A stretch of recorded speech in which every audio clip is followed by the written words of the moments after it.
Example 7.12, find the antiderivative of 3x square plus 4x cube. Let us to look for as a function whose derivative is 3x square plus 4x cube அப்படின்னு கொடுத்துருக்காங்க. அப்போது நம்ம first என்ன செய்யணும், இந்த கொடுத்துருக்கிறது வந்து இன்டெக்ரேஷன் இருக்குது. இன்டெக்ரேஷனோட ஆன்டி டெரிவேட்டிவ் என்னவா வரும், டிஃப்ரென்ஷியேஷன் வரும். டிஃப்ரென்ஷியேஷனோட ஆன்டி டெரிவேட்டிவ் என்ன வரும், இன்டெக்ரேஷன் வரும் இல்லைங்களா. இப்போ நம்ம இங்கே கொடுத்துருக்கல now that D by DX. அப்போது எஃப் ஆஃப் எக்ஸ் வந்து வேல்யூ என்ன கொடுத்துருக்காங்க, டிஃப்ரென்ஷியேஷனில் X cube plus X to the power of 4 இருக்குது.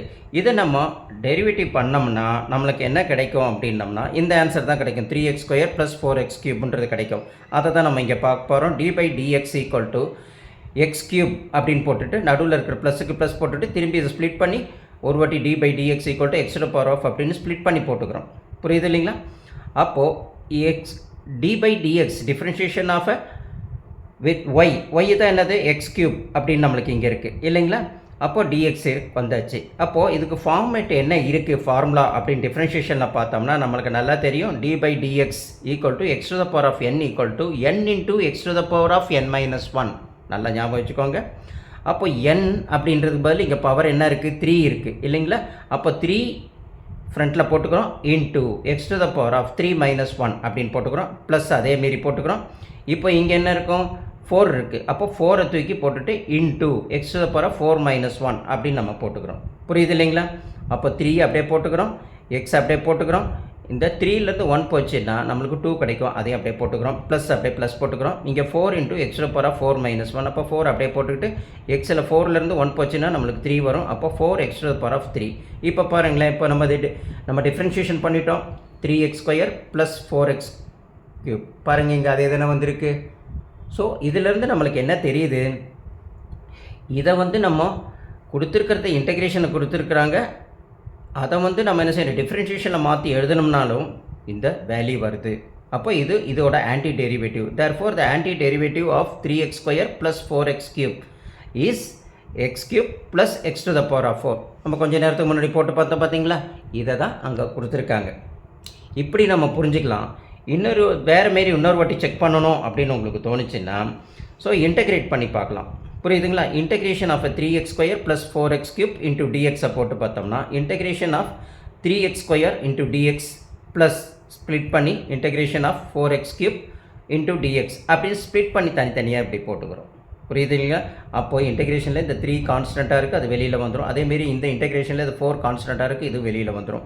அப்போது 3 into x square integration of x square into dx plus 4 காமனாக வெளியில் வந்து integration of x cube into dx as it is இப்படி எழுதிக்கிறோம்.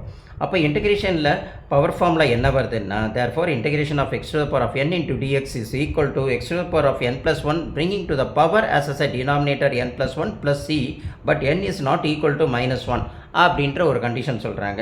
அதே கண்டிஷன் படி இங்கே 2 இருக்குது. அப்போது இது n வச்சுக்கிறோம். அப்போ n plus 1 அப்போ 2 plus 1. புரியுது இல்லைங்களா. By 2 plus 1. இப்போ இந்த இன்டெகிரேஷன் சிம்பிள் பண்ணும்போது இன்டெகிரேஷன் சிம்பிள் வரக்கூடாது, இந்த dx வரக்கூடாது. இந்த 3 as it is அப்படியே போட்டுக்கிறோம். இதை 2 plus 1 bringing to the 2 plus 1 அப்படின்னு போட்டுக்கிறோம். புரியுதுங்க இல்லைங்களா. அப்போது இதேமாரி இங்கே 4 அப்படியே போட்டுக்கிறோம். இங்கே x இருக்குது, இங்கே n-க்கு பதில் 3 இருக்குது. அப்போ 3 plus 1 bringing to the power as a 3 plus 1 அப்படியே போட்டுக்கிறோம். ப்ளஸ் c அப்படின்னு நம்ம போட்டுக்கிறோம் ஃபைனலாக. புரியுது இல்லைங்களா. அப்போ இங்கே இந்த இன்டெகிரேஷன் சிம்பிள் வரக்கூடாது, dx வரக்கூடாது. அதனால் எல்லாத்துக்கும் சேர்த்து வச்சு ஒரு ப்ளஸ் c அப்படின்னு நம்ம போட்டுக்கிறோம். இப்போ இங்கே பார்த்தோம்னா 3 into x to the power of 3 plus 1 என்ன வரும், x to the power of 3 இல்லைங்களா. கீழேயும் 2 ப்ளஸ் 1 3 வந்திருக்கு. இந்த 3யும் கேன்சல் பண்ணிடுறோம், எக்ஸ் கியூப்ன்றது நம்மளுக்கு கிடைக்கும். அதேமாரி ப்ளஸ் இங்கே என்ன இருக்குது, 4 into x to the power of 3 plus 1 4 bringing to the power as a 3 plus 1 அதுவும் 4. அப்போ அந்த 4ம் கேன்சல் ஆகிடுது, நம்மளுக்கு ப்ளஸ் c வருது. அப்போ ஃபைனலாக நம்மளுக்கு integration of x cube plus X to the power of 4 plus c. இப்போ நம்ம பார்த்தோம்னா therefore an anti derivative of 3x square plus 4x கியூப்புக்கு பார்த்தோம்னா எது வருது, x cube plus X to the power of 4 வருது இல்லைங்களா. அதே தான் நம்ம இங்கே பார்த்தோம், x cube plus X to the power of 4. இதிலேருந்து நம்மளுக்கு என்ன தெரியுது, கொடுத்துருக்கிற இன்டெகிரேஷன் வேல்யூ எடுத்து டிஃப்ரென்ஷியேஷன் பண்ணோம்னா அது அதே இன்டெகிரேஷன் வேல்யூக்கு மாறும். இன்டெகிரேஷன் வேல்யூ எடுத்து நம்ம இன்டெகிரேஷன்லேருந்து டிஃப்ரென்ஷியேஷன் போட்டு பார்த்தோம்னாலும் நம்மளுக்கு இங்கே மாறி இதேமாரி கிடைக்கும். புரியுது இல்லைங்களா. இந்த வேல்யூ எடுத்து நம்ம இன்டெகிரேஷன் பண்ணி பார்த்தாலும் டிஃப்ரென்ஷியேஷன் வேல்யூ வரும். இந்த டிஃப்ரென்ஷியேஷன் வேல்யூ எடுத்து நம்ம டிஃப்ரென்ஷியேஷன் பண்ணி பார்த்தோம்னாலே இன்டெகிரேஷன் வேல்யூ நம்மளுக்கு கிடைக்கும். புரியுது இல்லைங்களா? ஸோ இப்படி மாற்றி மாற்றி இது வரதுனால இது பேர் ஆன்டி டெரிவேட்டிவ் அப்படின்னு நம்ம சொல்கிறோம். புரியலன்னா ஒரு தடவைக்கு வீடியோவை 2 தடவை போட்டு பாருங்கள், அழகாக உங்களுக்கு புரியும். புரியுதுங்களா? கம்பன் ஆன்லைன் கிளாஸை நீங்கள் சப்ஸ்கிரைப் பண்ணுங்கள், லைக் பண்ணுங்கள், ஷேர் பண்ணுங்கள். அப்போ தான் இதோட அப் டு டேட் உங்களுக்கு கிடைக்கும்.